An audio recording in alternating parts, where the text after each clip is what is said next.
के नए army chief ने दी अमेरिका पर हमले की धमकी। आर्मी चीफ बोले डोनाल्ड ट्रंप से कराएंगे सरेंडर।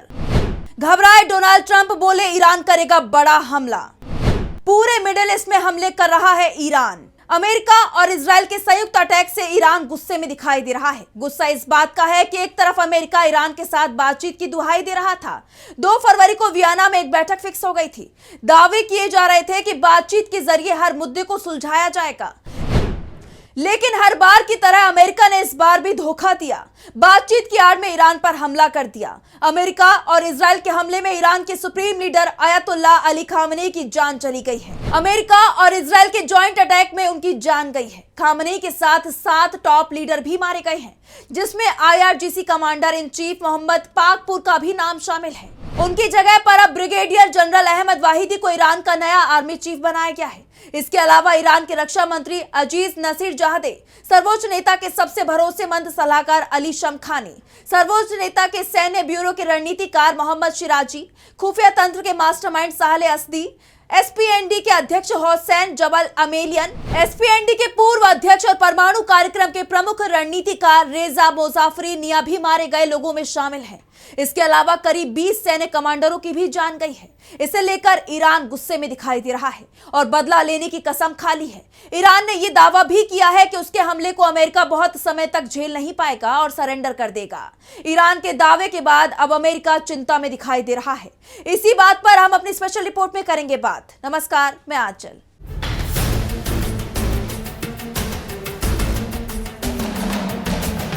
अमेरिका और इजराइल के जॉइंट अटैक से ईरान बेहद गुस्से में दिखाई दे रहा है। अपने सुप्रीम लीडर की जान जाने के बाद वहां नाराजगी बहुत ज्यादा दिख रही है। सेना ने बदला लेने का भरोसा ईरान की जनता को दिया है। नए army chief brigadier general Ahmad Vahidi ने अमेरिका को चेतावनी देते हुए कहा कि US जल्द ही सरेंडर करेगा। अगर उसने सरेंडर नहीं किया तो इसकी भारी कीमत चुकाएगा। अमेरिका ने बहुत बड़ी गलती कर दी है और इस गलती की उसे सजा दी जाएगी और जरूर दी जाएगी। उन्होंने कहा कि हम ईरान के दुश्मनों को, खासकर अमेरिका और ज़ायोनी शासन को ये बात समझा देंगे कि उन्होंने बड़ी गलती की है। ये हम अपने लोगों की ताकत, एकता और सहयोग के दम पर करेंगे। हम अपने बुद्धिमान और मजबूत नेता अयतुल्लाह अली खामनेई के खून की आखिरी बूंद तक चलते रहेंगे, जब तक दुश्मन हार न मान ले। इस्लामिक रिवॉल्यूशनरी गार्ड कोर यानी IRGC की तरफ से भी धमकी दी गई है कि खामनेई की जान लेने वाले अमेरिका और इजराइल को सजा देने के लिए ईरान के इतिहास का सबसे भयानक हमला किया जाएगा। ईरान की सेना हमले के लिए तैयार है, जिससे ट्रंप बेहद चिंता में दिखाई दे रही हैं और उन्होंने ईरान पर परमाणु बम गिराने की धमकी तक दे दी है। अब आप खुद ही समझ सकते हैं कि ट्रंप कितना डरे हुए दिखाई दे रहे हैं। वैसे उन्होंने सीधे सीधे परमाणु बम गिराने की बात नहीं कही है, लेकिन जो कुछ कहा है उससे पूरी दुनिया चिंता में दिख रही है। ट्रंप ने कहा है कि ईरान ने अभी कहा है कि वो आज बहुत जोरदार हमला करेंगे, जैसा पहले कभी नहीं हुआ, लेकिन मैं उन्हें चेतावनी दे रहा हूं, बेहतर होगा कि वो ऐसा ना करें, क्योंकि अगर वो ऐसा करते हैं तो हम उन पर ऐसी ताकत से हमला करेंगे जो पहले कभी नहीं देखी गई होगी। पहले कहीं नहीं देखी गई ताकत किसे कहा जाए? क्या ट्रंप ईरान पर परमाणु बम से भी आगे जाकर हाइड्रोजन बम गिराने की तैयारी कर रहे हैं? अगर इस तरह का कोई भी कदम अमेरिका उठाता है तो इसका नुकसान उसको ही होगा, क्योंकि 80 साल से ज्यादा वक्त से किसी भी देश ने इस तरह के बमों का इस्तेमाल नहीं किया है। और दूसरी बात, इन बमों का इस्तेमाल वही देश करता है जो जंग में बुरी तरह से हारने की स्थिति में पहुंच जाता है। ऐसे में क्या ट्रंप को डर लग रहा है कि अमेरिका जंग हार सकता है?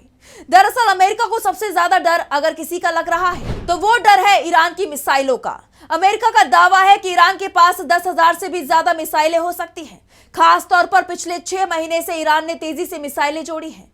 वहां की मिसाइल फैक्ट्रियां लगातार काम करती रही हैं और इसकी एक झलक तो जंग के पहले दिन ही दिखाई दे गई, जब ईरान ने अमेरिका के 14 ठिकानों पर हमला कर दिया। इजराइल में तो हर घंटे ईरान की तरफ से हमले किए गए। एक ही दिन में ईरान ने जितनी मिसाइलें दागी, उतनी तो उसने जून में हुई 12 दिन की जंग में भी नहीं दागी थी। और यही कारण है कि ट्रंप और नेतन्याहू घबराए हुए दिखाई दे रही हैं।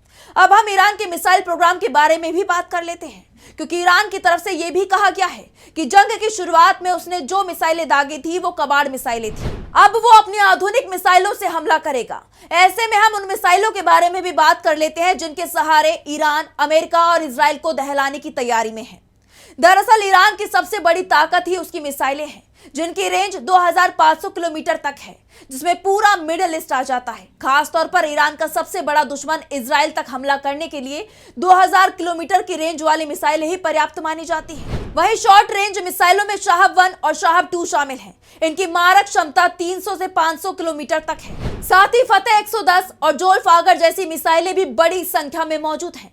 इसके अलावा शाहब 3, सिजिल और खुर्रम शहर जैसी मीडियम रेंज मिसाइलें 1000 से 2000 किलोमीटर तक हमला कर सकती हैं। ईरान के जखीरे में हर तरह की मिसाइलें हैं, जिसमें बैलिस्टिक मिसाइलों के साथ हाइपरसोनिक मिसाइलें भी शामिल हैं। ईरान की हाइपरसोनिक मिसाइलों में फतेह 1 और फतेह 2 शामिल हैं। ईरान का दावा है कि उसकी हाइपरसोनिक मिसाइलें आखिरी समय पर अपनी दिशा बदलने की क्षमता भी रखती हैं। आमतौर पर हाइपरसोनिक मिसाइलों में ये क्षमता नहीं होती है। अमेरिका और इजराइल के पास जो डिफेंस सिस्टम है, चाहे वो आयरन डोम हो, पेट्रियट हो या फिर थार्ड, कोई भी इस तरह की मिसाइल को रोकने के लिए कारगर नहीं है। और ईरान की तरफ से अभी अपनी हाइपरसोनिक मिसाइलों का इस्तेमाल नहीं किया गया है। और तो और ईरान के पास क्लस्टर वॉरहेड वाली मिसाइलें भी हैं। क्लस्टर को ऐसे समझिए जैसे अंगूर के गुच्छे जैसे बम, जो जाते एक साथ हैं लेकिन फटने के समय मिसाइल से अलग हो जाते हैं। इससे एक ही हथियार से बहुत बड़े इलाके में नुकसान पहुंचाया जा सकता है। इजराइल ने तो यह दावा किया है कि ईरान ने उस पर क्लस्टर बम गिराए हैं। इन बमों के चलते आम लोगों की सबसे ज्यादा जान जाती है, इसलिए दुनिया भर में इन बमों पर प्रतिबंध लगाया गया है।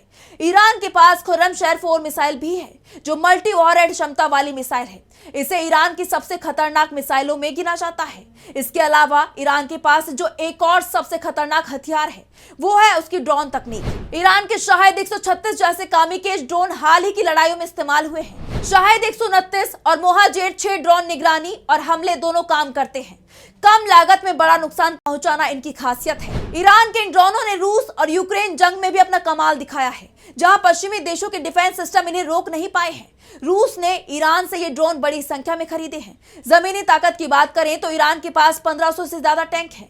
करार, जुल्फिकार और T-72 टैंक सेना का हिस्सा है। इसके अलावा रॉकेट सिस्टम और आर्टिलरी गन भी बड़ी संख्या में मौजूद हैं। यानी ईरान की सेना बहुत मजबूत है, लेकिन इसकी एक कमजोरी भी है, और वो कमजोरी है ईरान के पास एयर डिफेंस सिस्टम बहुत ताकतवर नहीं है।